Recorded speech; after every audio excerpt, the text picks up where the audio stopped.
Wrong Turn 5, Bloodlines, also known simply on-screen as Wrong Turn 5, is a 2012 slasher film written and directed by Declan O'Brien. The film stars Doug Bradley, Camilla Arfwedson, Simon Ginty, Roxanne McKee, Paul Lukey, Oliver Hoare, and Kyle Redmond-Jones. It is the fifth installment in the Wrong Turn film series and is both a sequel to Wrong Turn 4, Bloody Beginnings from 2011, and the second part of the prequel to the original Wrong Turn from 2003. The film follows a group of college students on a trip to the Mountain Man Festival on Halloween in West Virginia who encounter a clan of cannibals. The narrative unfolds in a small, isolated town that becomes a hunting ground for the inbred, deformed family of cannibals who have terrorized the region for decades. The film continues the franchise's tradition of blending graphic violence, survival horror, and rural Gothic atmosphere, while introducing new characters and expanding the backstory of the cannibalistic Hilliker clan. The opening sequences establish a grim tone, showing the aftermath of the previous film's massacre and setting the stage for a new wave of brutality that will claim the lives of nearly everyone who crosses the path of the cannibals. Wrong Turn 5, Bloodlines was released on DVD and Blu-ray on October 23, 2012, just in time for the Halloween season, a strategic release date that capitalized on the horror genre's peak viewing period. The film received negative reviews from critics, who often cited its reliance on formulaic tropes, excessive gore, and lack of character development as major flaws. Despite the critical panning, the film found an audience among fans of the slasher genre who appreciated its unapologetic violence and the return of iconic villain figures. The film was followed by Wrong Turn 6, Last Resort in 2014, which continued the franchise's descent into increasingly grotesque and nihilistic territory. The critical reception of Wrong Turn 5 highlighted a growing fatigue with the series, as reviewers noted that the films had become repetitive and predictable, offering little more than a series of gruesome death scenes strung together by a thin plot. However, for dedicated horror enthusiasts, the film provided a satisfactory dose of the macabre, with practical effects and makeup work that paid homage to the classic slasher films of the 1970s and 1980s. The film's director, Declan O'Brien, who had also helmed the fourth installment, attempted to inject a sense of mythological depth by focusing on the cannibal family's patriarch, Maynard Odets, portrayed with sinister gravitas by Doug Bradley, best known for his role as Pinhead in the Hellraiser franchise. Bradley's performance was one of the few elements that received some praise, as he brought a theatrical menace to the role that elevated the otherwise mundane script. The plot of Wrong Turn 5, Bloodlines, begins 9 months after the sanatorium massacre that concluded the previous film. The setting shifts to the city of Fair Lake, located in Greenbrier County, West Virginia, a small, rural community that is preparing for its annual Mountain Man Music Festival, a Halloween celebration that draws visitors from surrounding areas. The Hillikers, the cannibalistic family that serves as the antagonists of the series, consist of 3 primary members: Three Finger, Sawtooth, and One Eye. These characters are named for their physical deformities, which include missing digits, malformed facial features, and other grotesque mutations resulting from generations of inbreeding. In this installment, they are joined by their father, Maynard Odets, who emerges as a cunning and manipulative figure, orchestrating much of the terror that befalls the town's residents and visitors. The film opens with a brutal sequence in which the Hillikers, with Maynard's assistance, murder a news reporter named Kayleen Weber, who had been investigating the strange disappearances and violent incidents in the area. This prologue serves to re-establish the cannibals' ruthless nature and their ability to operate with impunity in the isolated wilderness that surrounds Fair Lake. The murder of Kayleen Weber is depicted with graphic detail, showcasing the filmmaker's commitment to practical gore effects, as the reporter is dismembered and her remains are left as a warning to anyone who might venture too close to the cannibals' territory. This opening sequence also introduces the audience to Maynard's role as the mastermind behind the family's operations, as he calmly directs his sons in the killing and disposal of the victim, demonstrating a chilling level of control and detachment. The main narrative of Wrong Turn 5, Bloodlines, centers on a group of 5 college friends who are traveling to Fair Lake to attend the Mountain Man Music Festival. The group includes Billy, his girlfriend Cruz, Lita, her boyfriend Gus, and Julian. These characters are portrayed as typical young adults, excited for a weekend of music, partying and Halloween festivities, unaware of the danger that awaits them. Their journey is interrupted when they nearly run over Maynard Odets, who is standing in the middle of the road, seemingly disoriented or injured. When the friends stop to help him, Maynard attacks them, revealing his aggressive and predatory nature.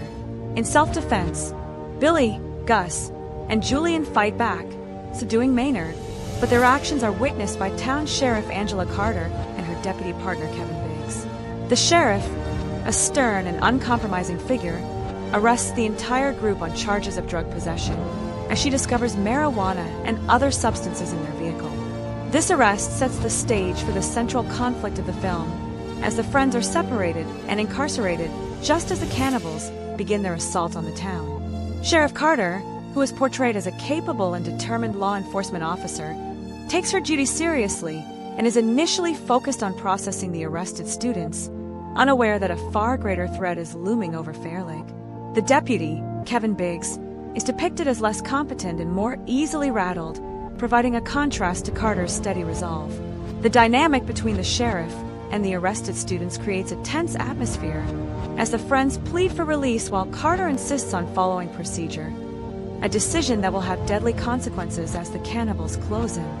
As Sheriff Carter leaves to transport the arrested students to the police station, the cannibals emerge from the surrounding woods and attack Deputy Biggs, killing him in a brutal and swift manner. This attack signals the beginning of the cannibals' systematic assault on Fair Lake as they seek to eliminate anyone who could interfere with their hunting spree. The murder of Biggs is depicted with the franchise's signature gore, as the deputy is overwhelmed by the three deformed brothers and dispatched with a combination of blunt force and sharp implements. With Biggs dead, the cannibals turn their attention to the town itself, beginning a campaign of terror that will isolate Fair Lake from the outside world and leave its inhabitants vulnerable to the family's savage appetites. The police station becomes a focal point of the action, as Billy, Cruz, Lita, Gus, and Julian are held in cells while Sheriff Carter attempts to coordinate a response to the growing crisis. Billy, who is revealed to be the owner of the drugs found in the vehicle, convinces Carter to release his friends, arguing that he alone should bear responsibility for the contraband. Reluctantly, Carter agrees, freeing Cruz, Lita, Gus, and Julian while keeping Billy in custody. This decision, while intended to be fair, inadvertently places the freed friends in greater danger, as they must navigate the town without the protection of the sheriff. The released friends leave the police station and head to a local motel, where they plan to wait for Billy's release, unaware that the cannibals are already stalking them through the darkened streets of Fair Lake. The motel, which is situated on the outskirts of town, becomes a secondary location for the horror, as the cannibals target the friends one by one, picking them off in increasingly gruesome ways. The cannibals, acting under Maynard's direction, begin a coordinated effort to disable Fair Lake's infrastructure, ensuring that no help can arrive and that the town's residents are trapped. They use their truck to pull down a telephone pole, cutting off landline communications and disrupting cellular service, effectively isolating the town from the outside world. This act of sabotage is followed by an attack on the local power plant, where the cannibals kill a security guard and shut down the town's electricity, plunging Fair Lake into darkness. The loss of power and communication creates a sense of panic and confusion among the townspeople, many of whom are attending the Mountain Man Music Festival in the town square. The festival, which is depicted as a lively gathering of locals and visitors, is forced to end prematurely as the blackout descends, leaving attendees to scatter to their homes or seek shelter wherever they can. This chaotic environment plays to the cannibals' advantage, as they use the darkness and confusion to stalk their prey without detection. The film's use of lighting and shadow becomes a key element of its visual style, with many scenes taking place in near-total darkness, lit only by flashlights, car headlights, or the flickering flames of torches. This aesthetic choice enhances the sense of dread and helplessness, as characters are forced to navigate unfamiliar terrain while knowing that the cannibals could be lurking anywhere. The Hillikers, who are depicted as having adapted to the nocturnal environment, move with predatory efficiency, using their knowledge of the local geography to ambush their victims and evade capture. Maynard, who seems to revel in the chaos, directs his sons with a calm authority, ensuring that their attacks are methodical and ruthless.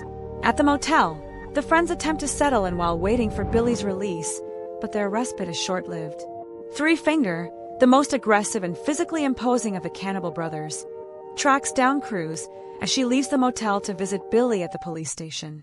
He chases her through the woods surrounding the motel, ultimately catching her and killing her in a violent confrontation. Cruz's death is one of the film's most brutal sequences, as Three Finger uses his deformed hands to beat and strangle her, leaving her body in a ditch for her friends to find later. The murder of Cruz serves to escalate the tension as the remaining friends realize that they are being hunted by an unseen and unstoppable force. Meanwhile, Julian, who has grown increasingly anxious about the situation, decides to leave the motel and return to the police station, hoping to find safety and reunite with Billy. His decision to depart proves to be a fatal error as he walks into the midst of the cannibals' ongoing assault on the town. Gus, who is portrayed as the most reckless and impulsive member of the group, is abducted by the cannibals while attempting to defend Lita from an attack by One Eye. One Eye, named for his single functioning eye, attempts to capture Lita, but she manages to escape through quick thinking and physical agility, running through the motel and into the surrounding darkness. Lita's escape is a rare moment of agency for the film's female characters, as she uses her wits to evade the cannibal and find temporary safety. However, her relief is short-lived, as she soon discovers that Gus has been taken and that she is alone in a town overrun by killers. The abduction of Gus and the escape of Lita set the stage for the film's second act, which focuses on the survivors' desperate attempts to regroup and fight back against the cannibals. Sheriff Carter, who has been trying to coordinate a response to the escalating crisis, witnesses the cannibals drop Gus from their truck after they have crippled his legs. Gus, who is still alive but severely injured, lies in the middle of the road, crying out for help. Carter rushes to his aid, attempting to drag him to safety, but the cannibals return in their pickup truck and run him over, killing him instantly. This act of brutality is a turning point in the film, as it demonstrates the cannibals' complete disregard for human life and their willingness to toy with their victims before delivering the final blow. Carter, who is shaken by Gus's death, realizes that she cannot protect the town alone and that she must take more drastic measures to stop the killers. She returns to the police station, where she frees Billy from his cell and arms him, Julian, and a prisoner named Mose with shotguns, instructing them to guard the station while she goes out to find help. Carter's decision to arm the civilians is a desperate gamble, as she knows that they have little training and may not be able to hold off the cannibals if they attack. However, with her deputies dead or missing, she has no other choice. Carter sneaks into a local appliance store, hoping to use the store's radio equipment to contact Teddy, a radio jockey who is broadcasting from a nearby town. She manages to reach Teddy and pleads with him to call for backup, but Teddy dismisses her message as a Halloween prank, refusing to take her seriously. This moment of dark comedy underscores the isolation of Fair Lake and the difficulty of convincing outsiders of the danger that is unfolding. Carter's frustration is palpable as she realizes that she is completely alone in her fight against the cannibals, with no hope of outside intervention. After Lita reaches the police station, having escaped from the motel, Billy and Julian decide to leave the station to search for Cruz, despite Carter's objections. They are armed with shotguns, but they lack the experience and tactical awareness needed to face the cannibals. They wander through the darkened streets of Fair Lake, calling out for Cruz, until they stumble upon her dead body in a ditch. The sight of Cruz's mutilated corpse shocks both men, but their grief is interrupted by the arrival of the cannibals, who ambush them and capture them after a brief struggle. The cannibals take Billy and Julian to a local football pitch, where they are tied to the goalposts and subjected to a gruesome execution. Three Finger, operating a snowblower, advances on the two men, using the machine's rotating blades to dismember them in a bloody and prolonged sequence. The deaths of Billy and Julian are among the film's most memorable and controversial scenes, as they combine inventive gore with a sense of helplessness that is central to the slasher genre. The snowblower kill has been cited by critics as an example of the film's excessive violence, but it has also been praised by horror fans for its creativity and the practical effects used to achieve it. With Billy and Julian dead, the cannibals have eliminated most of the college students, leaving only Lita and Sheriff Carter as the remaining targets. Carter, who is still at the police station, decides to send Mose, the prisoner she had armed earlier, to search for her missing deputies. Mose, who is portrayed as a rough but cooperative character, agrees to help and leaves the station to look for signs of the lawmen. However, as he drives down a road, he unknowingly runs over a barbed wire that the cannibals have strung across the street, causing his vehicle to crash. Mose survives the crash, but is quickly captured by the cannibals, who burn him alive in a gruesome display of cruelty. The screams of Mose are heard over the police radio, alerting Carter to his fate and filling her with a sense of despair. She realizes that the cannibals are systematically eliminating anyone who could oppose them, and that she is running out of options. In a moment of poor judgment, Carter leaves the police station to search for her husband, Jason, who she fears has also been captured by the killers. Lita, who is still at the station, is left alone with Maynard, who has been held in a cell since his earlier arrest. In a moment of misguided compassion, Lita unwittingly releases Maynard, believing him to be a harmless old man. Maynard, who has been feigning weakness and confusion, immediately attacks Lita, stabbing her eyes out with a sharp object and leaving her blind and screaming. This act of violence is particularly shocking, as it demonstrates Maynard's cunning and his willingness to exploit the kindness of his victims. Lita's blinding is a moment of extreme horror, as she is left helpless and unable to defend herself against the cannibals who will soon return to claim her. Carter, meanwhile, finds her husband Jason bound in a parked car with a sickle tied to the door in a trap set by the cannibals. She rushes to free him, but as she opens the door, the sickle is triggered, gutting Jason and killing him in front of her. This moment of personal tragedy adds an emotional weight to the film, as Carter is forced to watch her husband die while she is powerless to save him. Her grief is compounded by the arrival of Three Finger, who engages her in a brutal physical fight. Despite her training and determination, Carter is overpowered by the larger and stronger cannibal, who captures her and brings her back to the police station. The final act of Wrong Turn 5, Bloodlines, takes place within the confines of the police station, which has become a death trap for the remaining survivors. Carter awakens in a jail cell with her hands tied to the ceiling, hanging from a chain. Maynard, who has taken control of the station, presents her with a choice. She can die by fire, as the cell is rigged with accelerants, or she can die by a shotgun, which is positioned on a trigger near her feet. This sadistic dilemma is a testament to Maynard's cruelty, as he derives pleasure from watching his victims make impossible decisions.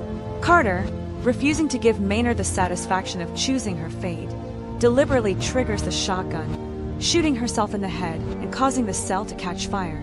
Her death is a defiant act, but it is also a tragic end to a character who fought bravely against overwhelming odds. The cell burns down, consuming her body, and leaving Maynard to survey the destruction he has caused. Lita, who is still alive but blind and traumatized, is captured by Maynard and his cannibal sons as they prepare to leave Fair Lake. The film ends with Lita being driven away into the woods, screaming for help that will never come.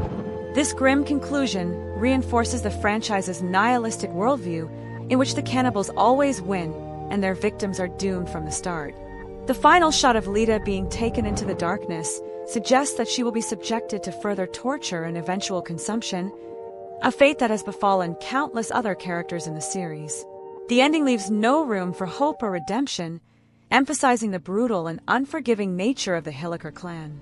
The film's refusal to provide a satisfying resolution for the protagonists has been a point of contention among critics, who have argued that the constant death of sympathetic characters undermines any emotional investment the audience might have.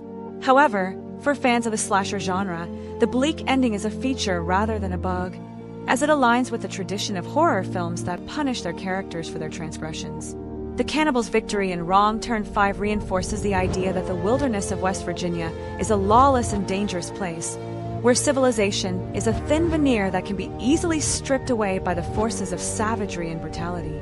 The production of Wrong Turn 5, Bloodlines, was marked by a relatively modest budget, which necessitated creative solutions to achieve the film's ambitious gore effects. The filmmakers relied heavily on practical effects, using prosthetics, animatronics, and blood squibs to create the visceral violence that is the hallmark of the franchise.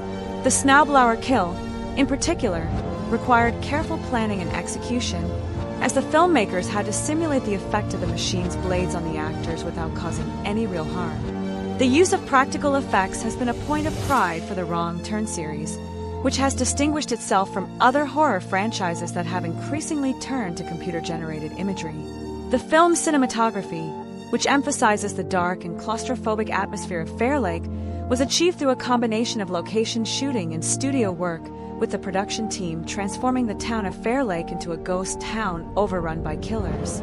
The sound design of the film also plays a crucial role in building tension, as the use of ambient sounds, such as the wind rustling through the trees and the distant screams of victims, creates an immersive and unsettling experience. The film's score, composed by Frederick Wiedemann, features a mix of orchestral and electronic elements, underscoring the action with a sense of urgency and dread. Wiedemann's music has been praised for its ability to enhance the film's atmosphere, even as the narrative itself has been criticized for its lack of depth. The characters in Wrong Turn 5, Bloodlines are largely archetypal figures drawn from the slasher genre, with little attempt to subvert expectations or provide nuanced backstories. Billy is the group's leader, a protective boyfriend who takes responsibility for his friends' actions, but is ultimately unable to save them. Cruz is the loyal girlfriend, whose death serves as a catalyst for Billy's subsequent actions. Lita is the final girl figure, though her role is subverted by her eventual capture and blindness. Gus is the impulsive and reckless friend, whose bravado leads to his downfall. Julian is the anxious and cautious member of the group, whose fear proves to be well-founded. Sheriff Carter stands out as the most developed character, as she is given a backstory involving her husband and a sense of duty that drives her actions.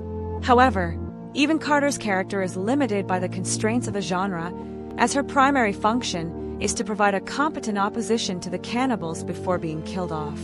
Maynard Odets, as portrayed by Doug Bradley, is the film's most memorable character, as his calm and manipulative demeanor sets him apart from the more feral Hillikers. Maynard's dialogue is filled with dark humor and biblical references, giving him a quasi-religious authority that adds a layer of complexity to his villainy. Bradley's performance has been cited as one of the film's strengths, as he brings a theatrical presence to the role that elevates the material. The themes of Wrong Turn 5, Bloodlines are consistent with those of the larger series, exploring issues of isolation, survival, and the thin line between civilization and savagery. The setting of Fair Lake, a small town cut off from the outside world, serves as a microcosm for the fragility of social order, as the cannibals dismantle the town's infrastructure and terrorize its inhabitants. The film also touches on the theme of heredity and family, as the Hillikers are presented as a product of their environment, shaped by generations of inbreeding and isolation. Maynard's role as the patriarch of the family emphasizes the idea that the cannibals are not simply mindless killers, but rather a clan with its own twisted code of conduct. The film also explores the theme of justice, as Sheriff Carter attempts to uphold the law in a situation that has descended into chaos. Her ultimate failure suggests that traditional systems of justice are inadequate when faced with the kind of primal violence that the cannibals represent. The college students, who are depicted as carefree and hedonistic, are punished for their disregard for the dangers of the wilderness, a common trope in horror films that warns against the perils of youth and recklessness. The film's treatment of gender is also notable, as the female characters are often subjected to the most brutal forms of violence, a trend that has been criticized as misogynistic by some commentators. However, others have argued that the franchise's equal opportunity violence, which also kills off male characters in gruesome ways, mitigates this criticism. The reception of Wrong Turn 5, Bloodlines was largely negative, with critics pointing to the film's reliance on shock value at the expense of coherent storytelling. The film holds a low rating on review aggregator websites, with many reviewers describing it as a mindless exercise in gore that offers little in the way of substance. The plot was criticized for its predictability, as the film follows the established formula of the franchise without introducing any new elements. The characters were dismissed as one-dimensional, with their deaths failing to elicit any emotional response from the audience. The film's dialogue, which is filled with clunky exposition and forced humor, was also a point of criticism, with reviewers noting that the script lacked the wit and intelligence of more successful horror films. The direction by Declan O'Brien was described as serviceable but uninspired, with the film's pacing suffering from long stretches of inactivity punctuated by sudden bursts of violence. Despite these criticisms, the film was not without its defenders, who praised its commitment to practical effects and its unapologetic embrace of the slasher genre. The film's gore effects, in particular, were highlighted as a positive aspect, with some reviewers acknowledging the skill and craftsmanship involved in creating the gruesome death scenes. The performance of Doug Bradley was also cited as a highlight, with his portrayal of Maynard bringing a sense of gravitas to an otherwise forgettable film. The commercial performance of Wrong Turn 5, Bloodlines was modest, as the film was released directly to home video markets, bypassing a theatrical release. This strategy was typical of the franchise, which had transitioned to a direct-to-video model after the third installment. The film's DVD and Blu-ray release included special features such as deleted scenes, behind-the-scenes featurettes, and audio commentaries, which were aimed at the dedicated fanbase. The film's marketing emphasized its connection to the larger Wrong Turn universe, with promotional materials highlighting the return of the Hilliker family and the introduction of Maynard Odets. The cover art for the home media release featured a menacing image of Maynard, signaling his importance to the film's narrative. Despite the negative reviews, the film found an audience among horror enthusiasts who appreciated its adherence to the slasher formula and its willingness to push the boundaries of on-screen violence. The film's cult status has grown over time, with some fans ranking it among the more enjoyable entries in the series due to its over-the-top kills and the performance of Doug Bradley. However, it remains a divisive installment, with its defenders and detractors often engaging in heated debates about its merits and shortcomings. The legacy of Wrong Turn 5, Bloodlines within the horror genre is mixed, as it represents both the strengths and weaknesses of the direct-to-video slasher boom of the early 2010s. On one hand, the film demonstrates the enduring appeal of the slasher formula, which continues to attract audiences with its promise of thrilling scares and visceral violence. On the other hand, the film's lack of originality and character development illustrates the limitations of a genre that often prioritizes shock over substance. The film's place in the Wrong Turn franchise is also ambiguous, as it serves as both a continuation of the fourth film's storyline and a prequel to the original 2003 film. This dual role creates some inconsistencies in the franchise's continuity, as the events of the film are meant to occur before the first film but after the fourth. The introduction of Maynard Odets as the father of the Cannibal brothers adds a new dimension to the mythology, but it also raises questions about the family's origins and the extent of their influence in the region. The film's ending, which implies that Lita will be taken to the cannibals' lair, sets up a potential sequel that was never realized, as the following film, Wrong Turn 6, Last Resort, took the series in a different direction. The sixth installment abandoned the prequel storyline and instead focused on a new group of characters, further complicating the franchise's continuity. In conclusion, Wrong Turn 5, Bloodlines is a film that embodies the contradictions of the slasher genre, offering a blend of graphic violence, atmospheric tension, and theatrical villainy that appeals to dedicated horror fans while alienating more mainstream audiences. The film's plot, which follows a group of college students and a determined sheriff as they battle a family of cannibals, is a familiar one that offers few surprises. However, the film's commitment to practical effects and its unflinching depiction of brutality provide a visceral experience that is rare in contemporary horror. The performances, particularly that of Doug Bradley as Maynard Odets, add a layer of menace that elevates the material, even as the script struggles to give the characters meaningful depth. The film's critical reception was largely negative, but its commercial performance was sufficient to ensure the continuation of the franchise, which would release one more installment before being rebooted in 2021. Wrong Turn 5, Bloodlines remains a notable entry in the series, not for its quality, but for its place in the evolution of the slasher genre and its dedication to the traditions of horror cinema. For those who appreciate the unapologetic excess of the genre, the film offers a satisfying dose of terror, while those seeking a more sophisticated horror experience are likely to be disappointed. Ultimately, Wrong Turn 5, Bloodlines is a film that knows exactly what it is and does not pretend to be anything else, a quality that can be seen as either a strength or a weakness depending on the viewer's perspective. The film's legacy is secure as a cult favorite among slasher enthusiasts who continue to celebrate its inventive kills and the iconic performance of Doug Bradley. ensuring that the Hilliker family remains a fixture in the pantheon of horror villains. The screenplay for Wrong Turn 5, Bloodlines, was written by Declan O'Brien himself, who had also written the fourth film and the third film, giving him a significant degree of control over the franchise's direction. O'Brien's scripts are characterized by a relentless pace, a focus on inventive and gruesome kill sequences, and a nihilistic worldview that offers little hope for the protagonists.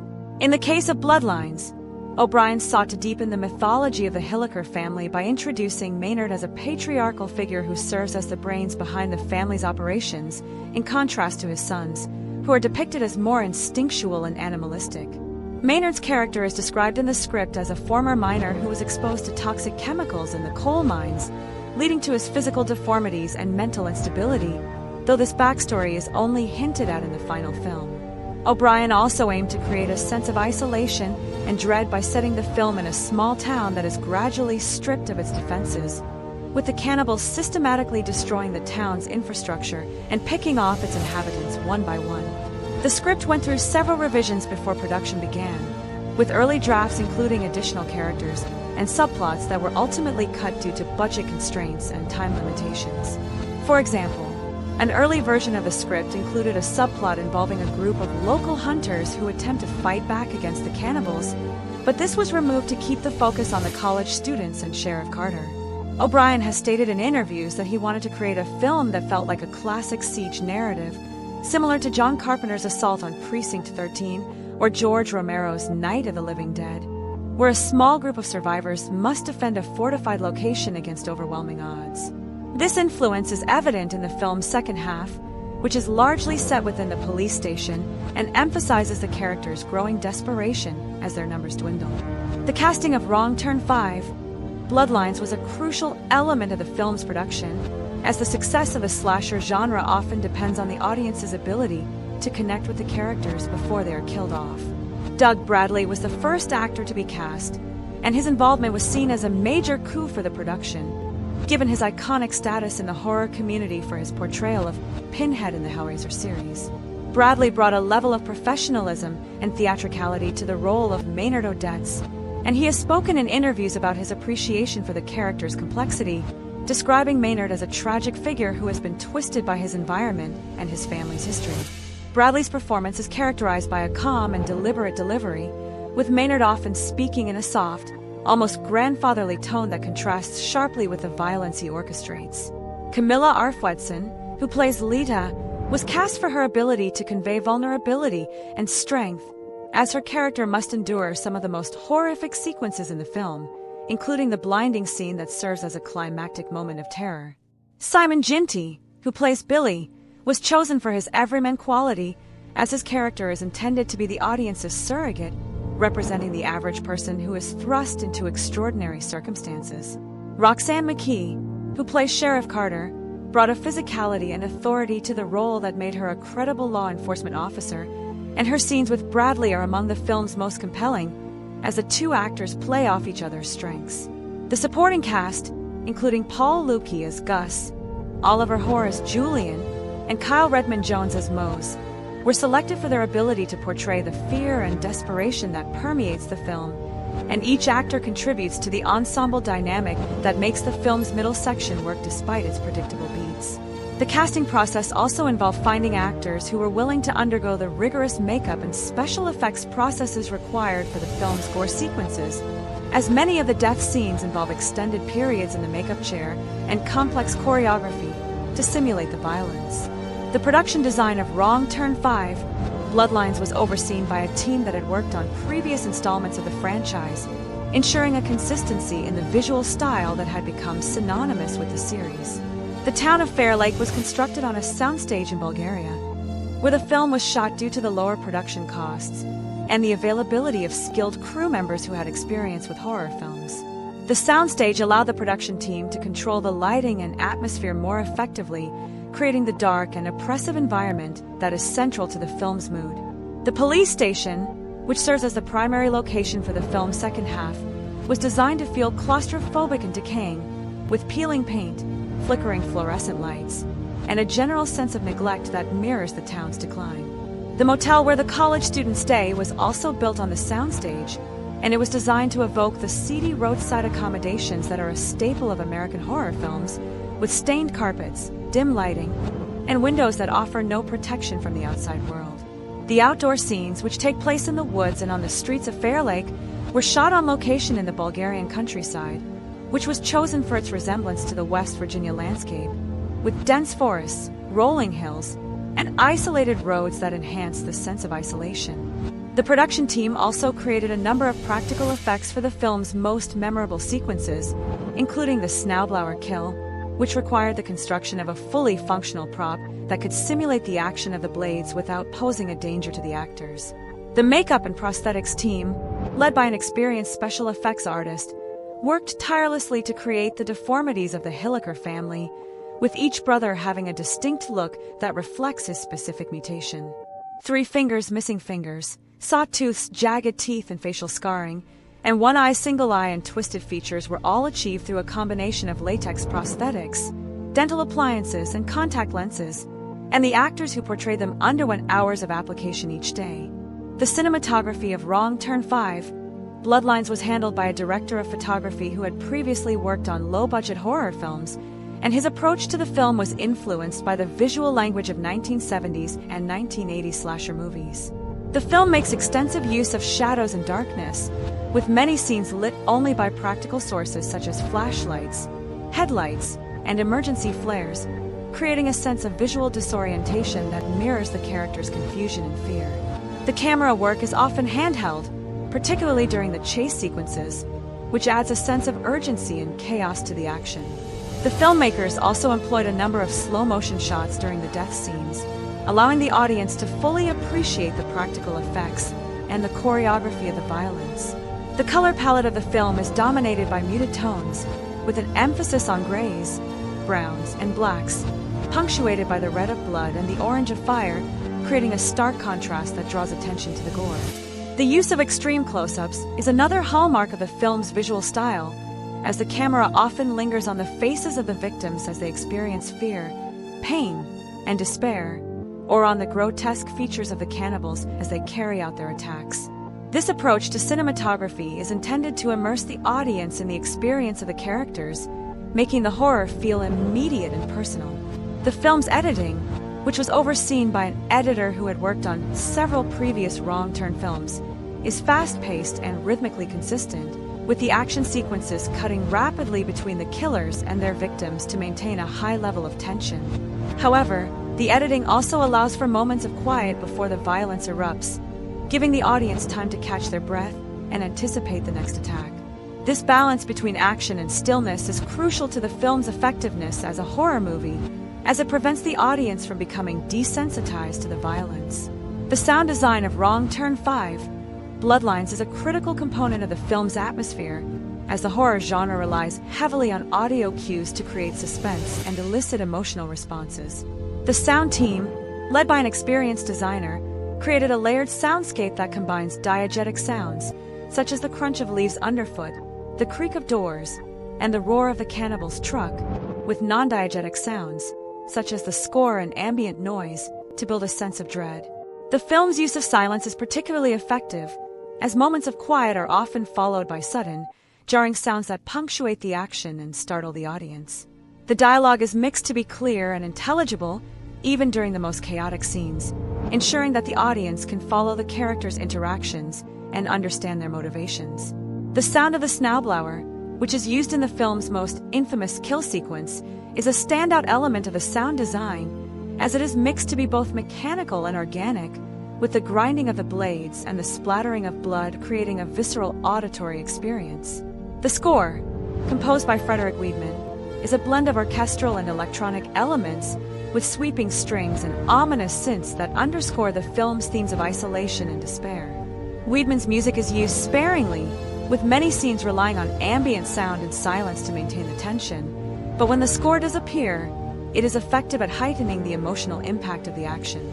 The film's sound design also includes the use of spatial audio, with sounds panning from left to right and front to back to create a sense of immersion, particularly during the chase sequences, where the audience is placed in the midst of the action.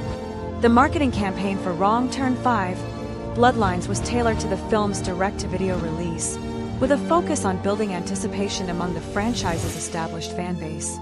The film's poster and cover art featured a menacing image of Doug Bradley as Maynard Odets, with his face partially obscured by shadow and his eyes gleaming with malevolence, signaling his importance to the film's narrative. The tagline, "You can't kill the family," was used to emphasize the film's theme of heredity and the enduring nature of the Hilliker clan. The promotional materials also highlighted the return of the Cannibal Brothers, with images of three-finger, sawtooth, and one eye accompanying the text, reminding fans of the franchise's iconic villains. A series of trailers and TV spots were released in the weeks leading up to the film's home media debut, showcasing the most brutal death scenes and the film's dark, atmospheric visuals. The trailers were designed to appeal to fans of extreme horror, with quick cuts of violence, screams, and moments of tension that promised a relentless and unforgiving experience. The marketing campaign also included social media outreach, with the official Wrong Turn accounts posting behind-the-scenes photos, character bios, and countdowns to the release date, engaging with the franchise's online community. The film's release on DVD and Blu-ray on October 23, 2012, was timed to coincide with the Halloween season, a strategic decision that capitalized on the genre's peak viewing period and ensured that the film would be available to consumers looking for horror content to watch during the holiday. The home media release included a number of special features, such as deleted scenes, a making-of documentary, and audio commentaries with the director and cast, which were aimed at the dedicated fans who wanted to delve deeper into the film's production. The making-of documentary, in particular, provided insight into the challenges of creating the film's practical effects and the collaborative effort required to bring the vision to life. The critical analysis of Wrong Turn 5, Bloodlines reveals a film that is deeply entrenched in the conventions of the slasher genre, for better and for worse. On the positive side, the film's commitment to practical effects and its willingness to embrace the genre's excesses have been praised by some reviewers, who see it as a throwback to the golden age of horror cinema when filmmakers relied on ingenuity and craftsmanship rather than computer-generated imagery. The Snowblower kill, in particular, has been singled out as a highlight, with critics noting the creativity and technical skill involved in executing the sequence. Doug Bradley's performance as Maynard Odets has also received favorable attention, with reviewers acknowledging that his presence elevates the film and gives it a sense of gravitas that it might otherwise lack. The film's atmosphere, achieved through its cinematography and sound design, has been described as effective at creating a sense of dread, and the pacing, while uneven, does manage to maintain a level of tension that keeps the audience engaged. However, the film has also been subject to significant criticism, with many reviewers pointing to its reliance on formulaic tropes and its lack of originality as major flaws. The plot, which follows the standard slasher template of a group of young people being hunted by a family of killers, offers few surprises, and the characters are largely indistinguishable from those in other films of the genre. The dialogue has been described as wooden and expository, with characters often stating their motivations or feelings in ways that feel unnatural and forced. The film's treatment of its female characters has also been a point of contention, with some critics arguing that the violence against women in the film is excessive and gratuitous, while others defend it as part of the genre's tradition of equal opportunity terror. The film's nihilistic ending, which leaves no survivors and offers no hope, has been both praised and criticized, with some viewers appreciating its refusal to provide a comforting resolution and others finding it unsatisfying and cruel. The film's place within the broader Wrong Turn franchise is a subject of debate among fans and critics, as it represents both a continuation and a divergence from the series' established patterns. On one hand, the film adheres closely to the formula that had been successful in previous installments, with a focus on gory kills, isolated settings, and the Hilliker family as the antagonists. On the other hand, the introduction of Maynard Odets as the patriarch of the family adds a new dimension to the mythology, suggesting that the cannibals are not simply mindless beasts, but rather a clan with a complex hierarchy and a twisted moral code. This expansion of the lore has been welcomed by some fans, who appreciate the attempt to provide backstory and motivation for the villains, while others have criticized it as unnecessary and distracting from the core appeal of the series, which is the visceral horror of the kills. The film's status as both a sequel to Wrong Turn 4 and a prequel to Wrong Turn 1 creates some continuity issues, as the events of the film are meant to take place before the first film, but after the fourth, leading to questions about the timeline of the franchise and the characters' ages and appearances. The film's ending, which shows Lita being taken into the woods by the cannibals, suggests that she will be killed and possibly eaten off-screen, but this is never resolved in the subsequent film, Wrong Turn 6, Last Resort, which ignores the prequel storyline and instead focuses on a new set of characters.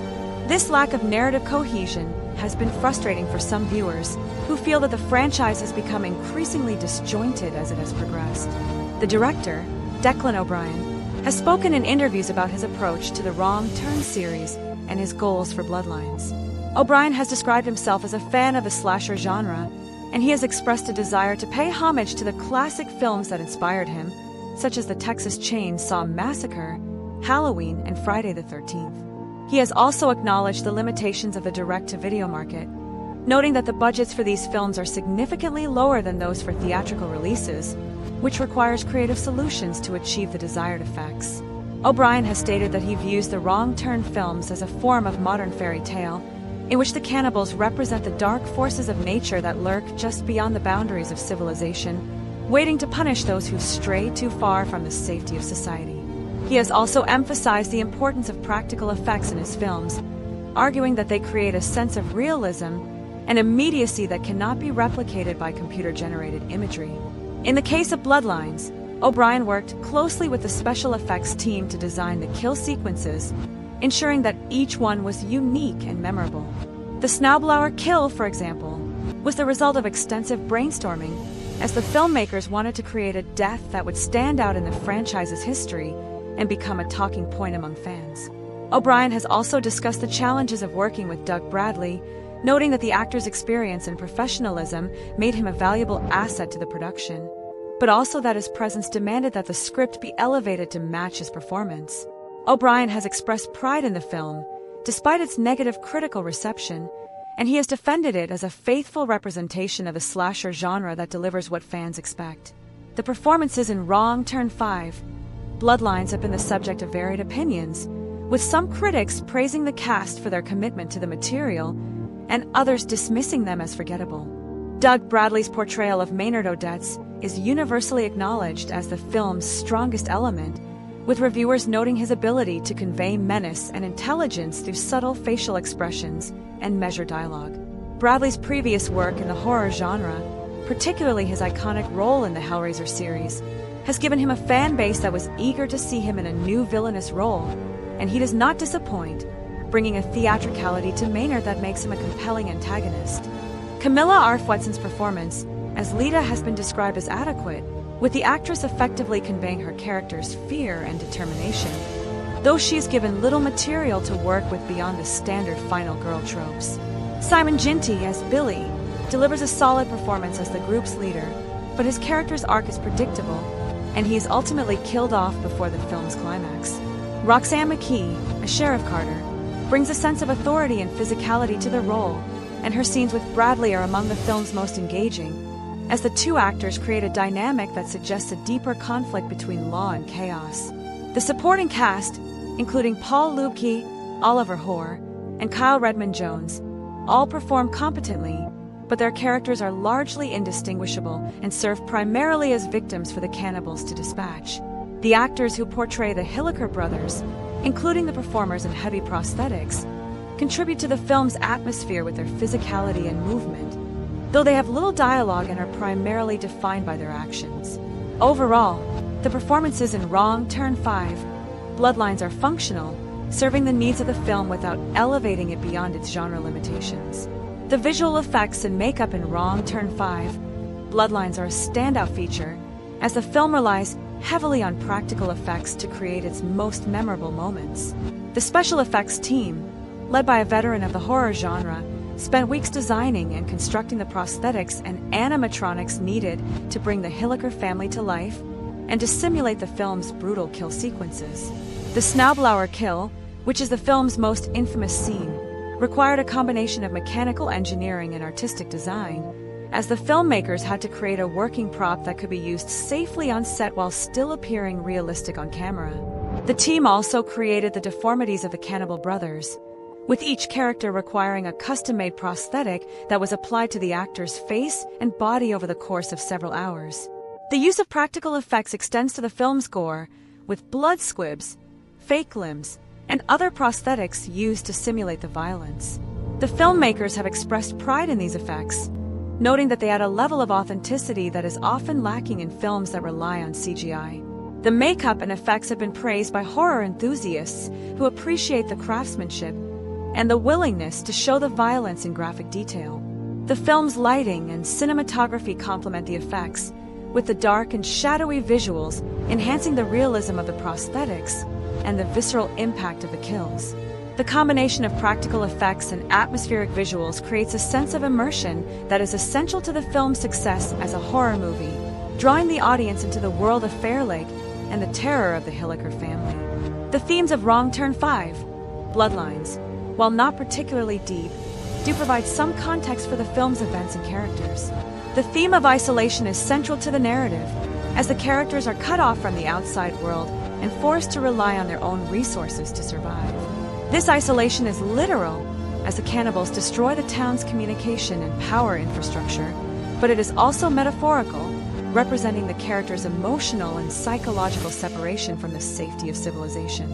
The film also explores the theme of heredity, as Maynard Odets and his sons are presented as a product of their environment, shaped by generations of inbreeding and isolation in the West Virginia wilderness. This theme is underscored by the film's title, Bloodlines, which emphasizes the importance of family and the transmission of violence and depravity from one generation to the next. The film's treatment of the family as a unit suggests that the cannibals are not simply individual monsters, but rather a collective entity, with each member playing a specific role in the clan's operations. Maynard serves as the brain, while Three Finger, Sawtooth, and One Eye serve as the muscle, and together they form a cohesive and deadly force. The theme of justice is also present, as Sheriff Carter attempts to uphold the law in a situation that has descended into chaos, only to find that her efforts are futile against the primal violence of the cannibals. This theme reflects a broader skepticism of institutions and their ability to protect individuals in the face of overwhelming threats. The film's nihilistic ending, which leaves no survivors, reinforces the idea that the forces of chaos and darkness are ultimately triumphant, a common trope in the slasher genre that emphasizes the futility of resistance. These themes, while not original, provide a framework for the film's action and enhance its emotional impact. The cultural impact of Wrong Turn 5, Bloodlines is limited, as the film was released directly to home video and did not generate the widespread attention of its theatrical predecessors. However, within the horror community, the film has gained a certain level of notoriety for its extreme violence and the performance of Doug Bradley. The Snowblower kill has become a staple of horror discussions, often cited as one of the most inventive and gruesome death scenes in the franchise. The film's release on DVD and Blu-ray allowed it to reach a dedicated fan base, and its availability on streaming platforms in subsequent years has introduced it to new audiences. The film has also been the subject of academic analysis, with some scholars examining its portrayal of rural poverty, its treatment of gender, and its place within the slasher genre's history. These analyses have often been critical, pointing to the film's reliance on shock value and its lack of character development. But they have also acknowledged the film's role in perpetuating the tropes and conventions of the horror genre. The film's legacy is also tied to the broader Wrong Turn franchise, which has continued to be a popular and enduring presence in the horror landscape, despite its often negative critical reception. The franchise's ability to sustain itself over 6 films, with a reboot released in 2021, is a testament to the enduring appeal of its basic premise and its willingness to evolve and adapt to changing audience tastes. Wrong Turn 5, Bloodlines occupies a specific place in this legacy as a film that both adheres to and expands upon the franchise's formula, offering fans a continuation of the story while introducing new elements that would influence future installments. The financial performance of Wrong Turn 5, Bloodlines was modest, but sufficient to justify the production of a 6th film. The film's budget, while not publicly disclosed, is estimated to have been in the range of $1 to $2 million, a typical figure for direct-to-video horror films of the era.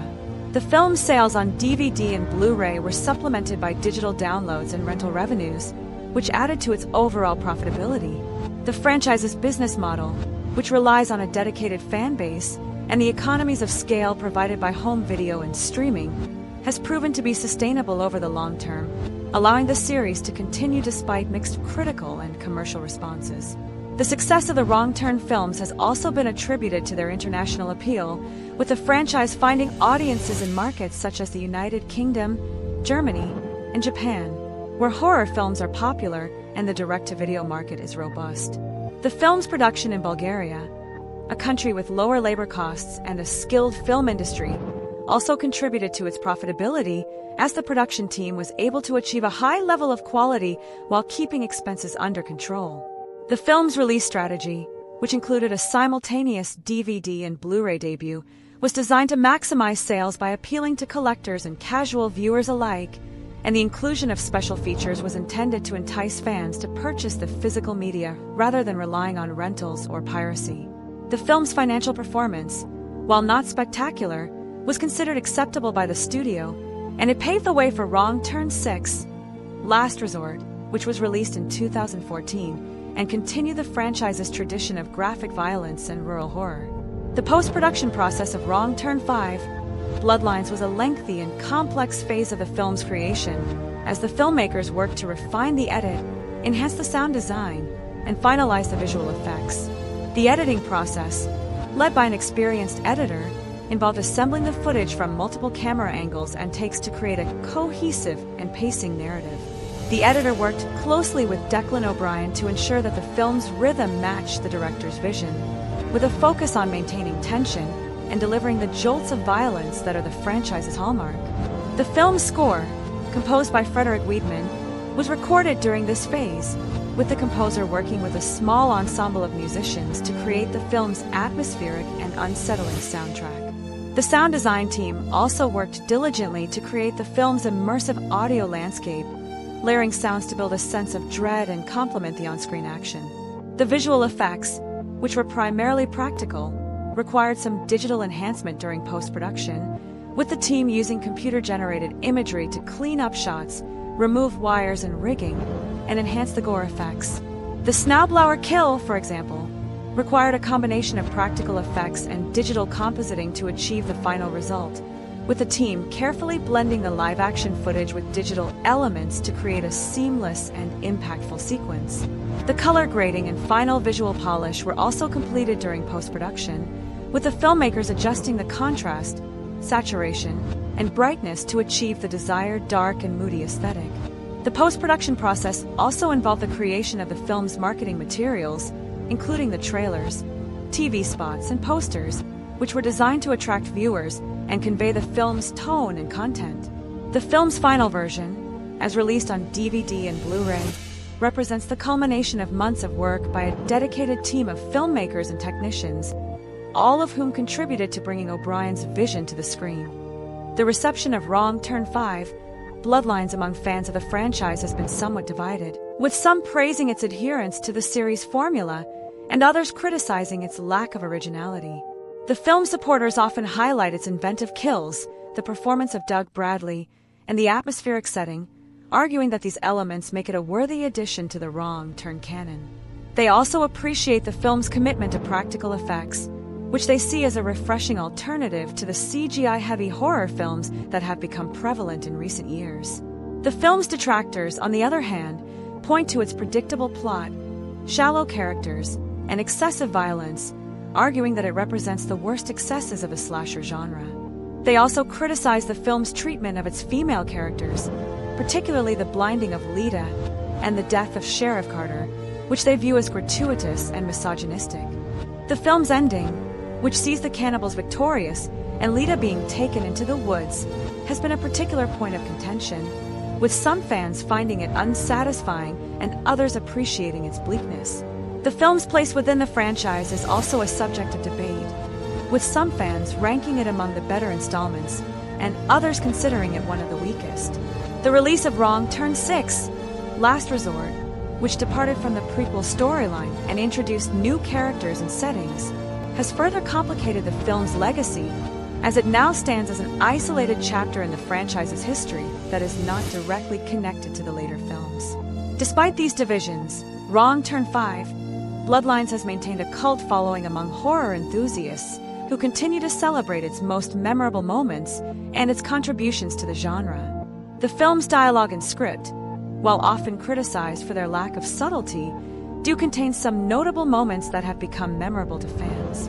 Maynard Odets, in particular, has several lines that have been quoted and discussed, such as his ominous declaration that the family is everything, and his taunting of Sheriff Carter with the choice between fire and shotgun. These lines, delivered with Bradley's signature gravitas, add a layer of theatricality to the film that distinguishes it from other direct-to-video slashers.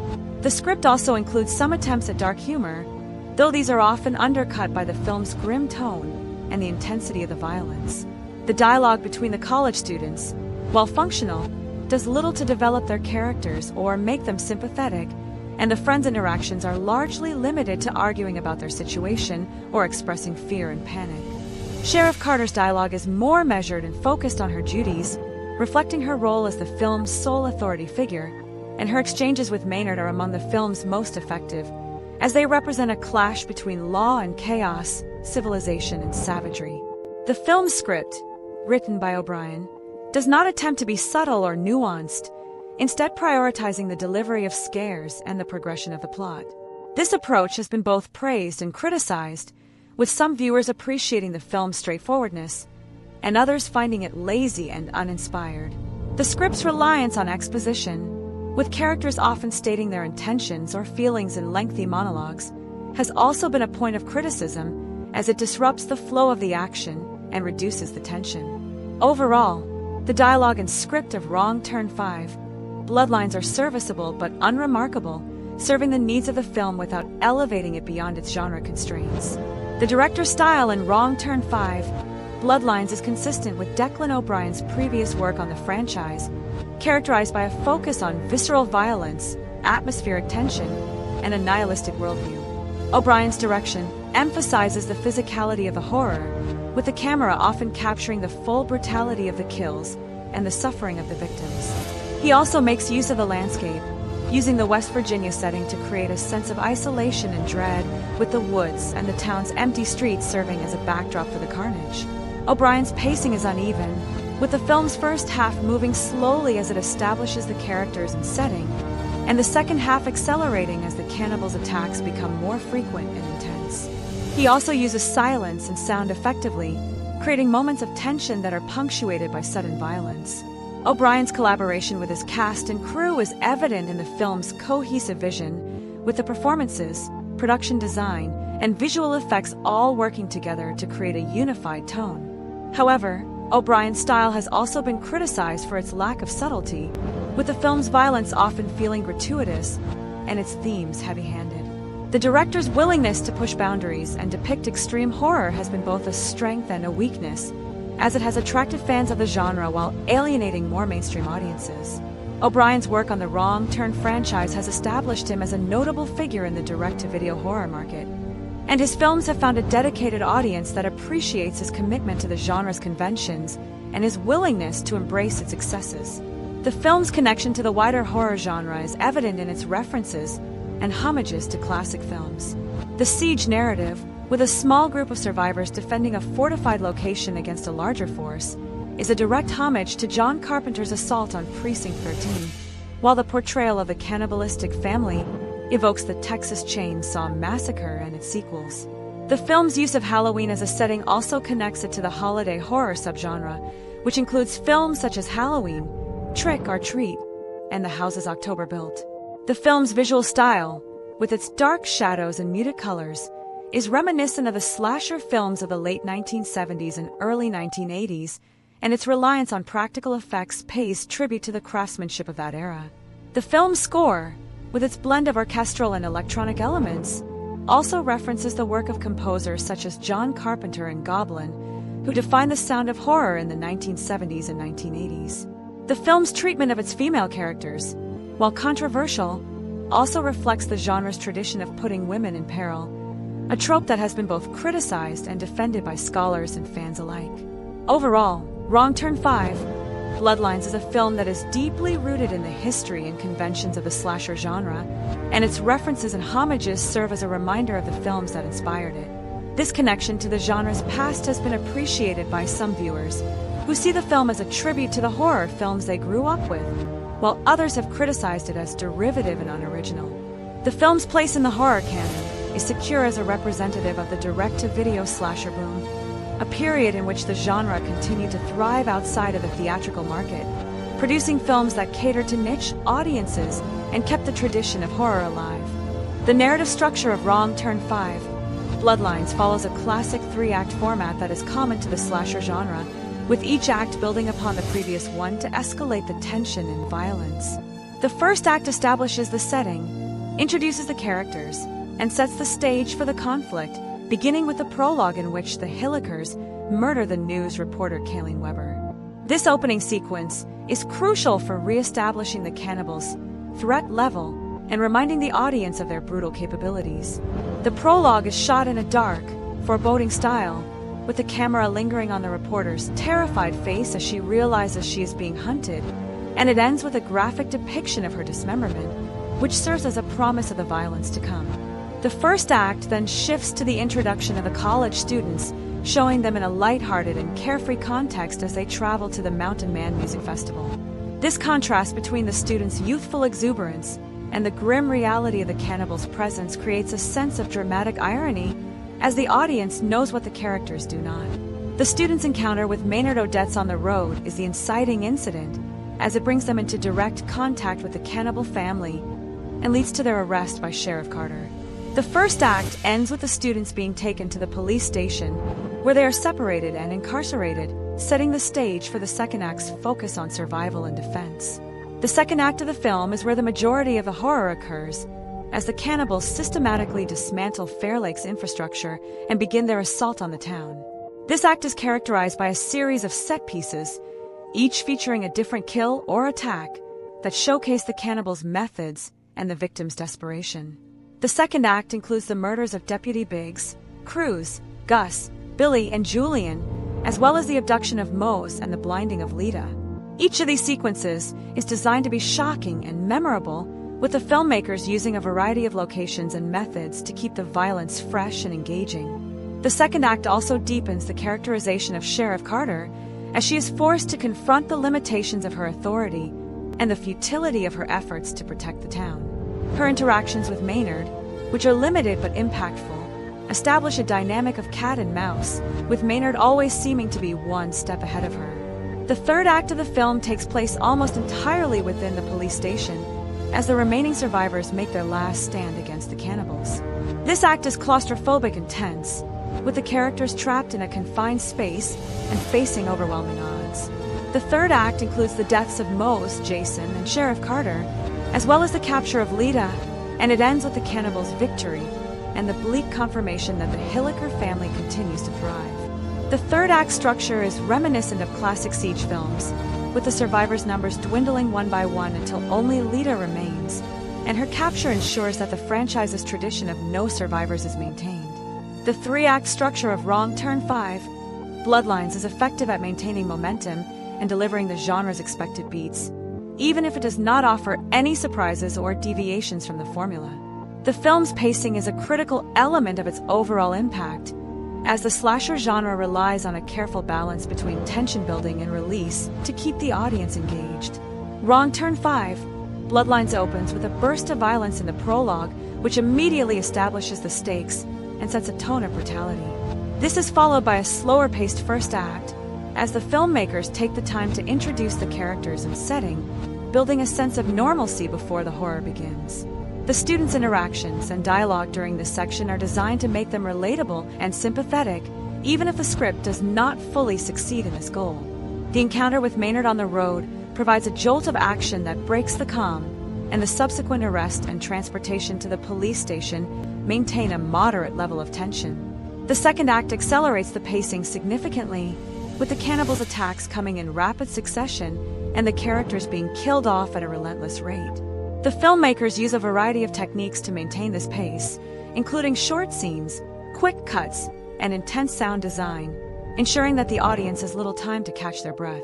The murders are spaced out to prevent desensitization, with quieter moments of character interaction or planning interspersed between the violent set pieces. The second act's pacing reaches a peak with the Snowblower kill, which is the film's most elaborate and shocking sequence, and the deaths of Billy and Julian mark a turning point after which the survivors' options become increasingly limited. The third act slows the pacing somewhat, as the focus shifts to the police station and the characters' attempts to defend themselves. This section is more methodical, with the tension built through suspense and anticipation rather than rapid action, as the audience knows that the cannibals are closing in and that the survivors' chances are slim. The final confrontation between Sheriff Carter and Maynard is drawn out, with Maynard delivering his ultimatum and Carter making her choice. And the film ends with a slow, grim image of Lita being driven into the woods. The overall pacing of Wrong Turn 5, Bloodlines is effective at delivering the thrills and scares expected of the genre, though some viewers may find the first act too slow and the second act too relentless. The film's rhythm, while not flawless, is a testament to Declan O'Brien's experience as a director of horror films, as he understands the importance of pacing and maintaining audience engagement. The character of Sheriff Angela Carter is one of the film's most developed figures, and her arc provides a narrative through line that anchors the story. Carter is introduced as a competent and dedicated law enforcement officer who takes her responsibilities seriously and is committed to protecting the residents of Fair Lake. Her initial arrest of the college students, while justified, also reveals a certain rigidity and adherence to procedure that will later be challenged by the chaos of the cannibals' attacks. As the film progresses, Carter is forced to adapt to a situation that defies her training and experience, as the cannibals' brutality and cunning overwhelm her attempts to maintain order. Her partnership with Deputy Biggs, which is cut short by his death, establishes her as a leader, but she is ultimately left to face the threat alone, with only the unreliable assistance of a civilian she is armed. Carter's determination to save the town and her husband, Jason, drives her actions, and her grief and frustration are palpable in her scenes with Maynard, who taunts her with his control over the situation. Carter's decision to send Mose out to search for deputies, which leads to his death, is a moment of poor judgment that reflects her desperation and the breakdown of her decision-making under pressure.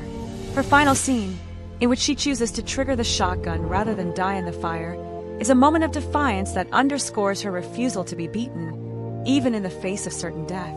Carter's character, as portrayed by Roxanne McKee, is a refreshing presence in a genre that often sidelines or diminishes its female authority figures, and her arc is one of the film's stronger elements. However, her ultimate fate, like that of so many characters in the slasher genre, is to die, reinforcing the nihilistic worldview that the film embraces. Carter's death, while tragic, is also a necessary part of the film's structure, as it removes the last obstacle to the cannibals' victory and leaves Lita as the sole survivor, albeit a captured and blinded one. The character of Maynard Odets, as portrayed by Doug Bradley, is the film's most memorable and effective element, and his presence elevates the material beyond its formulaic limitations. Maynard is introduced as a seemingly helpless old man whose attack on the college students and subsequent arrests seem to be a minor incident, but it is soon revealed that he is the mastermind behind the entire assault on Fair Lake. Maynard's intelligence, cunning, and patience set him apart from his sons, who are depicted as more feral and instinctual killers. He orchestrates the cannibals' attacks with a methodical precision, using the town's isolation and the chaos of the festival to his advantage, and his manipulation of the characters, particularly Lita's unwitting release of him, demonstrates his ability to exploit his victims' weaknesses. Maynard's dialogue is filled with dark humor and philosophical musings, as he discusses the nature of family, survival, and the inevitability of death. His references to God and judgment, while ambiguous, suggest that he sees himself as an instrument of divine punishment, a figure who is exacting a terrible retribution on the trespassers who have invaded his territory. This quasi-religious aspect of his character adds a layer of complexity to his villainy, making him more than a simple monster. Bradley's performance is characterized by a calm, measured delivery that contrasts sharply with the violence he commands, and his physical presence, though largely confined to a jail cell for much of the film, is imposing and menacing. Maynard's interactions with Sheriff Carter are the film's dramatic highlights, as the two characters represent opposing forces of civilization and savagery, and their verbal duels are as compelling as the physical confrontations.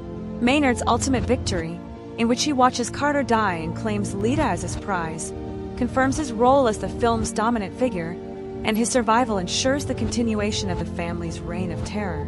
The character of Maynard Odets is a significant addition to the Wrong Turn mythology, and his presence in the fifth film has been cited as one of the reasons for its continued appeal among fans of the franchise. The Hilliker brothers, Three Finger, Sawtooth, and One Eye, are the film's primary enforcers, and their depictions are consistent with the franchise's established visual and behavioral patterns. Three Finger, who is named for his missing digits, is the most aggressive and physically imposing of the brothers, and he is responsible for many of the film's most brutal kills, including the murders of Cruz, Billy, and Julian. His lack of speech and his animalistic behavior make him seem like a force of nature, a predator driven solely by instinct. Sawtooth, characterized by his jagged teeth and facial scarring, is the most agile and stealthy of the brothers, often appearing suddenly to ambush his victims. His kill of Gus, who was dropped from the truck and then run over, is a notable example of his methodical cruelty. One Eye, who is named for his single functioning eye, is the least featured of the brothers, but his attempt to capture Lita at the motel provides a tense chase sequence that showcases his persistence and physicality. The brothers' lack of dialogue and their reliance on grunts and gestures emphasize their animalistic nature, and their coordination with Maynard suggests a hierarchical family structure in which they follow his commands without question. The actors who portray the brothers, working under heavy prosthetics, deliver physical performances that convey menace and brutality, and their movements are often choreographed to emphasize their otherness and the threat they pose. The brothers' relationship with Maynard is a key element of the film, as his authority over them is established from the opening scene, in which he directs their murder of Kayleen Weber, and it is reinforced throughout the film as they carry out his plans. The Hilliker brothers, while not as developed as Maynard, are effective antagonists, and their presence in the film is a reminder of the franchise's roots in the tradition of deformed, inbred killers that has been a staple of rural horror since the Texas Chainsaw Massacre. Their continued survival at the film's end, along with Maynard's, ensures that the threat will endure, setting the stage for future installments. The college students, who serve as the film's primary victims, are a diverse group that represents the typical slasher film ensemble. Billy is the group's de facto leader, and his protective instincts toward his girlfriend Cruz and his friends drive many of his decisions. He is depicted as a responsible and caring individual, though his possession of drugs and his initial decision to fight Maynard on the road reveal a rebellious streak that will ultimately contribute to his downfall. Billy's death, which occurs at the hands of Three Finger with the snowblower, is one of the film's most shocking moments, as it comes after he has survived several close encounters and seemed to be a potential survivor. Cruz is the loyal girlfriend, whose death early in the film serves as a catalyst for Billy's later actions. She is one of the first victims of the cannibals, and her murder is depicted as particularly brutal, emphasizing the vulnerability of the group and the savagery of their attackers. Lita is the final girl figure, though her role is subverted by her eventual capture and blinding. She is depicted as resourceful and determined, as shown by her escape from One Eye at the motel, but her decision to release Maynard reveals a fatal naivete that seals her fate. Lita's blinding is a moment of extreme horror, as it strips her of her primary means of survival and leaves her completely dependent on others, a state that the film does not allow her to escape. Gus is the impulsive and reckless friend, whose bravado and aggression lead to his confrontation with the cannibals and his eventual death. He is the least sympathetic of the group, and his death, while brutal, is also a consequence of his own actions. Julian is the anxious and cautious member, whose fear is proven justified by the events of the film. His death, alongside Billy's, is a tragic end for a character who wanted to avoid danger but could not escape the fate that awaited him. The students' interactions, while limited, establish a group dynamic that is typical of the genre, with tensions and alliances that shift as the situation deteriorates. Their deaths are not particularly moving, as the film does not invest enough time in their development to make the audience care deeply about their fates, but they serve the purpose of providing the body count that is a requirement of the slasher film. The students' ultimate failure to survive, despite their efforts to fight back, reinforces the film's nihilistic worldview and the cannibals' dominance. The film's setting, the town of Fair Lake, is an integral part of its horror, as the isolation and decay of the location contribute to the sense of dread and helplessness. Fair Lake is depicted as a small, rural community that is struggling economically with empty storefronts, dilapidated buildings, and a general sense of neglect that suggests a town in decline. The Mountain Man Music Festival, which is meant to be a celebration of local culture and a draw for tourists, is instead a backdrop for the cannibals' assault, as the town's residents are shown to be complacent and unprepared for the danger that lurks in the surrounding woods. The festival's cancellation due to the blackout creates a chaotic scene in the town square, with people scattering in fear and confusion, and the streets are soon empty, providing the cannibals with a hunting ground that is both familiar to them and alien to their victims. The police station, which serves as the film's primary location for the second half, is a claustrophobic and oppressive space, with its narrow hallways, metal bars, and flickering lights creating a sense of entrapment that mirrors the characters' desperate situation. The motel, where the students initially seek refuge, is a seedy and isolated location, with its parking lot and surrounding woods providing opportunities for the cannibals to stalk their victims. The football pitch, where Billy and Julian are killed, is an open and exposed location, where the characters are completely visible and vulnerable, and the Snowblower kill takes advantage of the space to create a striking and memorable visual. The woods that surround Fair Lake are a constant presence, representing the wild and untamed nature that is the cannibals' domain, and the characters' occasional forays into the woods often lead to their deaths. The setting of Fair Lake is a character in its own right, contributing to the film's atmosphere and serving as a reminder of the isolation and danger that define the Wrong Turn franchise. The film's use of the West Virginia setting, while not filmed on location, is effective at evoking the rural American landscape that is central to the series' identity.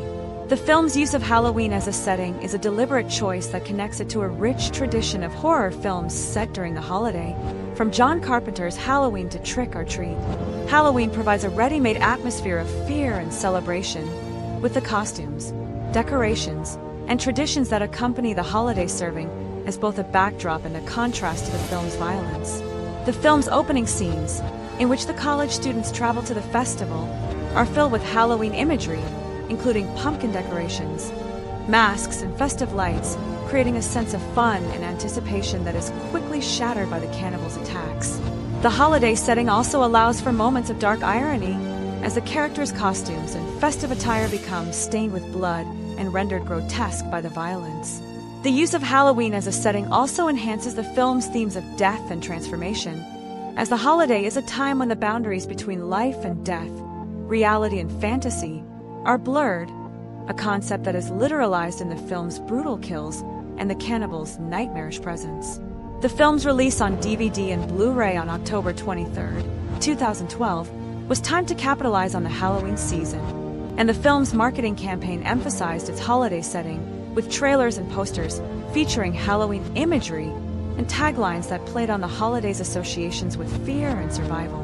The film's connection to Halloween is also a nod to the franchise's roots in the slasher genre, which has a long history of films set during the holiday, from Carpenter's classic to later entries like Halloween H20 and Halloween Resurrection. While Wrong Turn 5, Bloodlines does not delve as deeply into the holiday's mythology as some other films, its setting is a useful tool for creating atmosphere and reinforcing the film's themes of terror and death.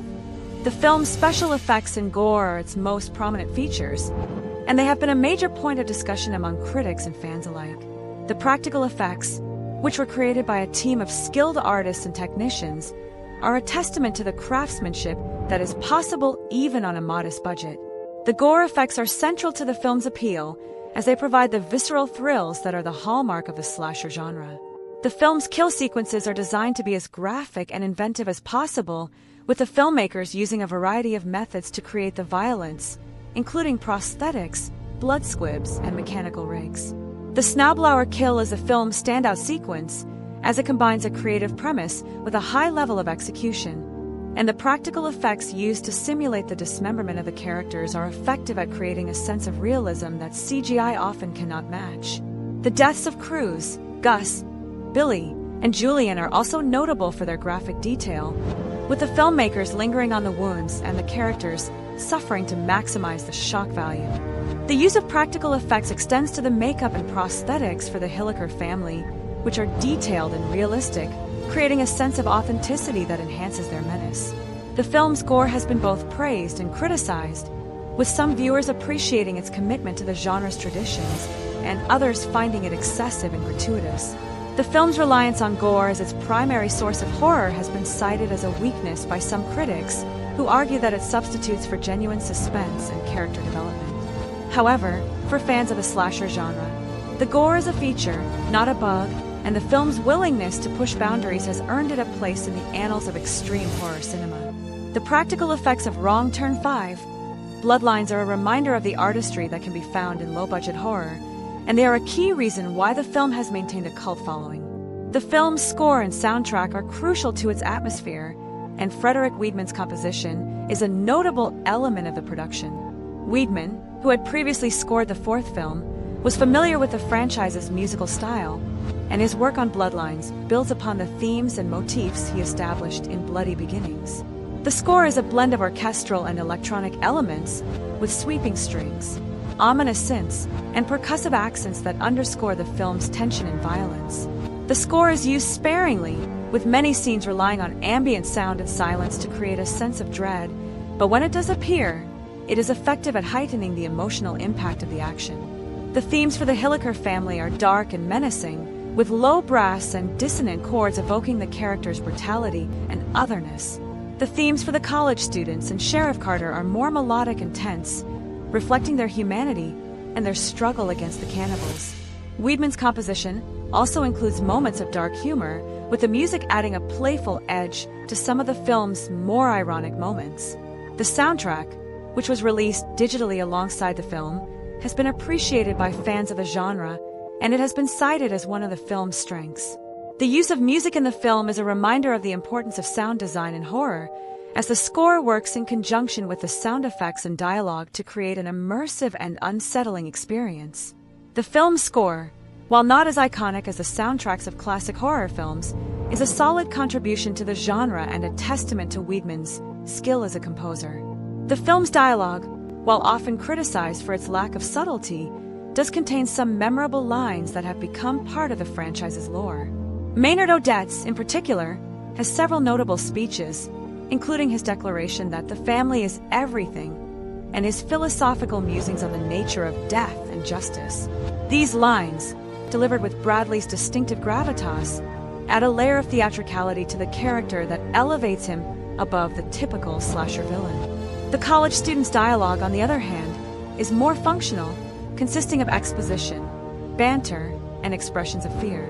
While it does not fully develop their characters, it does establish their relationships and motivations in a way that is sufficient for the film's purposes. Sheriff Carter's dialogue is more formal and measured, reflecting her role as a law enforcement officer, and her interactions with Maynard are some of the film's most compelling verbal exchanges. The dialogue also includes some attempts at dark humor, such as the radio jockey Teddy's dismissal of Carter's plea for help as a prank, which provides a moment of levity amidst the violence. However, the film's dialogue is not its strong suit, and some lines fall flat or feel forced, a common issue in direct-to-video horror films. The script, written by Declan O'Brien, prioritizes the progression of the plot and the delivery of scares over naturalistic dialogue, and while this approach may be criticized for its lack of sophistication, it is consistent with the genre's traditions. The film's dialogue is ultimately serviceable, serving the needs of the story without distracting from the action or the horror. The film's themes of family and heredity are central to its narrative and are explored through the character of Maynard Odets and his relationship with his sons. The Hilliker family is presented as a unit, with each member playing a specific role in the clan's operations, and their bond is depicted as unbreakable, even in the face of external threats. The family's unity is contrasted with the fragmentation and isolation of the film's protagonists, who are separated and killed one by one, unable to form a cohesive defense. The theme of heredity is reinforced by Maynard's dialogue, which emphasizes the importance of bloodlines and the transmission of traits from one generation to the next. The film's title, Bloodlines, is a direct reference to this theme, and it signals the filmmaker's intention to explore the family's history and motivations. The film also touches on the theme of nature versus nurture, as the Hilliker's environment and upbringing are portrayed as the primary factors in their transformation into cannibals. The decay of the town of Fair Lake and the neglect of its residents suggest a broader societal failure that has allowed the family to thrive, and the cannibals' ability to operate with impunity is a reflection of the lawlessness that pervades the region. The film's treatment of these themes is not particularly deep, and they are often subsumed by the demands of the plot and the focus on violence. However, they do provide a framework for the film's events and add a layer of meaning that distinguishes the Wrong Turn franchise from more mindless slasher films. The theme of family, in particular, is a recurring motif in the horror genre, and its exploration in Bloodlines is a continuation of the franchise's engagement with this idea, which began with the original film and has been developed in subsequent installments. The film's portrayal of law enforcement and justice is a subtle theme that runs throughout the narrative, primarily through the character of Sheriff Carter. Carter is depicted as a dedicated and principled officer who is committed to upholding the law, even in a situation that has descended into chaos. Her initial arrest of the college students is a procedural action that reflects her adherence to duty, and her subsequent efforts to protect the town are driven by a sense of responsibility. However, Carter's authority is systematically undermined by the cannibals, who destroy the town's infrastructure and eliminate her deputies, leaving her powerless to stop their rampage. The failure of law enforcement to protect the community is a critique of the limitations of the justice system in the face of overwhelming and unconventional threats, and it reflects a broader skepticism of institutional authority that is common in the slasher genre. Carter's ultimate fate, her suicide by shotgun, is a tragic end for a character who fought bravely but was ultimately unable to overcome the forces arrayed against her. Her death, along with the deaths of the other characters, suggests that justice is not possible in the world of the Wrong Turn franchise, where the cannibals are a force of nature that cannot be stopped by human institutions. The film's treatment of law enforcement is bleak, but it is consistent with the genre's tradition of presenting authority figures as either incompetent or overwhelmed, a trope that reinforces the vulnerability of the protagonists. The character of Sheriff Carter is a notable exception to this trope, as she is depicted as competent and determined, but her failure is a testament to the magnitude of the threat she faces. The film's use of the rural setting is a key element of its horror, as the isolation of the West Virginia wilderness is a source of dread that permeates the entire narrative. The town of Fair Lake is depicted as a place that is cut off from the rest of the world, with limited access to communication and transportation, and the cannibals' sabotage of the power and phone lines only deepens this isolation. The surrounding woods, which are the cannibals' home territory, are presented as a dark and malevolent presence, a place where the characters can easily become lost and where the cannibals have the advantage. The rural setting is also a source of class and cultural tension, as the cannibals are presented as a product of poverty and neglect, a dark reflection of the economic decline that has affected the region. This depiction of rural America as a place of danger and degeneracy is a common trope in horror films, from Deliverance to the Texas Chainsaw Massacre, and it is used effectively in Bloodlines to create a sense of unease and to justify the character's vulnerability. The film setting is not just a backdrop, but an active participant in the horror, with the landscape providing the means for the cannibals to stalk and kill their victims, and the town's decay creating a sense of hopelessness that is central to the film's atmosphere. The use of the rural setting also connects the film to the broader tradition of American horror, which has often explored the tension between civilization and the wilderness, and it reinforces the franchise's identity as a series of films that are rooted in the landscape and culture of the Appalachian region. The film's ending is a culmination of its themes and plot elements, and it is a decisive and bleak conclusion that leaves no room for hope. The final act of the film, which takes place in the police station, is a slow and methodical descent into despair, as the characters are picked off one by the cannibals. Sheriff Carter's suicide, which is a defiant act that denies Maynard the satisfaction of killing her, is a moment of agency in an otherwise hopeless situation, but it is also a tragic end for a character who fought so hard to protect the town. Lita's capture, which is the film's final image, is a stark reminder of the cannibals' victory and the futility of resistance. Her screams, which fade into the darkness as she is driven into the woods, are a haunting conclusion that reinforces the film's nihilistic worldview. The ending of Wrong Turn 5, Bloodlines is consistent with the franchise's tradition of bleak conclusions, as the previous films had also ended with the cannibal's survival and the deaths of the protagonists. This pattern is a defining feature of the series, and it has been both praised and criticized by audiences. For some viewers, the lack of a happy ending is a refreshing departure from the conventions of mainstream cinema, as it reflects the harsh realities of the world in which the cannibals exist. For others, it is a frustrating and unsatisfying conclusion that undermines the emotional investment in the characters. The film's ending also serves a functional purpose, as it ensures that the cannibals remain a threat for future installments, and it sets the stage for the next film, Wrong Turn 6, Last Resort, which would continue the franchise's tradition of survival horror. The ending of Wrong Turn 5, Bloodlines is a powerful and memorable conclusion that leaves a lasting impression, and it is a key reason why the film has remained a topic of discussion among horror fans.